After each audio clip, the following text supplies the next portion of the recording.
What is up, you guys? My name is Marcellus, and today I'm going to bring you a Gugure Kokkuri-San episode 7 review. Now, one thing I want to say about this anime is that the plot is not funny, to be honest. The plot is not something that I'd laugh at if it was in any other anime. It can be very corny at times, but the relationship between the characters, the animation, the references to pop culture just makes this series, it's hard not to laugh. It really is. I tried to sit through this with a straight face today, and it was just really hard for me not to crack up and almost be in tears. So this episode, like any other episode, is funny as shit. Let's get down to the plot. The plot of this episode is basically we meet another, I guess, a spiritual person, and her name is Tama. Tama is introduced when she walks by Kohina, and Kokkuri is carrying Kohina on his shoulder, and he's walking by, and basically she says, you know, I fell in love at first sight.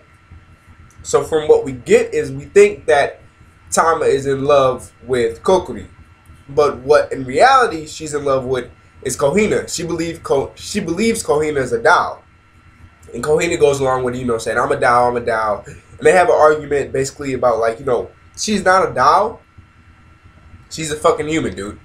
So at one point in the show, you know, they just have like a 5-minute argument in front of the Ichimatsu house, you know, Kohina's house, and they just have a big ass argument about her being a doll, her being human, and what are the reasons she's a human, and, you know, what are the reasons she's a doll. That got kind of slow. The episode slowed down for me right there. It wasn't as funny, but, you know, it still kept me interested. So then we transfer over to Kohina practicing to be a doll, a more of a doll than what she is already in a house, and people are like, oh, you know, just let her be a doll.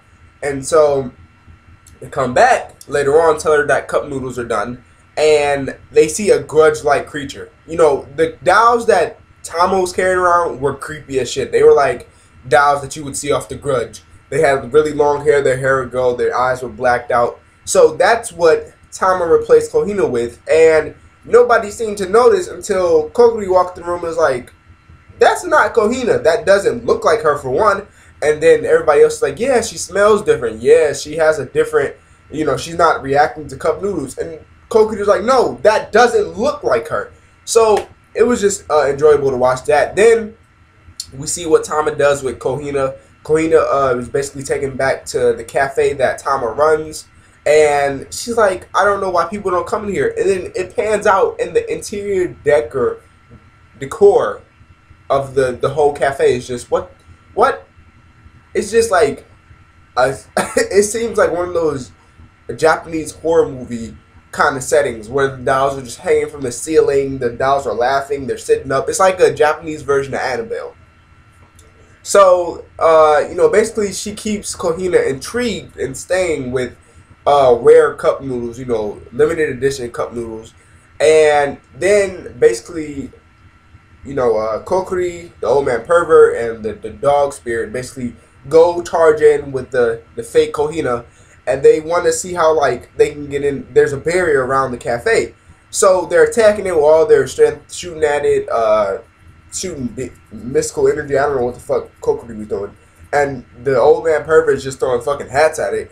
But they were doing all that, and they still could not break the barrier. So what had happened is that basically the dog spirit is like, hey, let's look it up on Google. And he's like, Kokkuri's like, no, it won't be there. And then he's like, oh, the instructions to take down the barrier are on the cafe's homepage. And I thought that was hilarious. I died laughing. So, you know, basically he's like, you know, got to retrieve the demon sword to defeat the demon king. Kokkuri's like, what is this, an RPG? No, fuck that. And so basically Kohina defeats Tama by, you know, surrounding her by water. She is a cat, and telling her all these things. Basically a 3-hit combo, and she walks out. And when she walks out, slides the door open, and has like an epic, like, shot of just that. So that was crazy. Any which ways, thank you guys for watching. The episode kind of ends at that point where Kokkuri becomes a woman, and that just, you know, wraps it up. So thank you guys for watching. Tell me what you guys thought about the episode in the comment section below. Like the video if you enjoyed it. And I will see you guys later. Peace.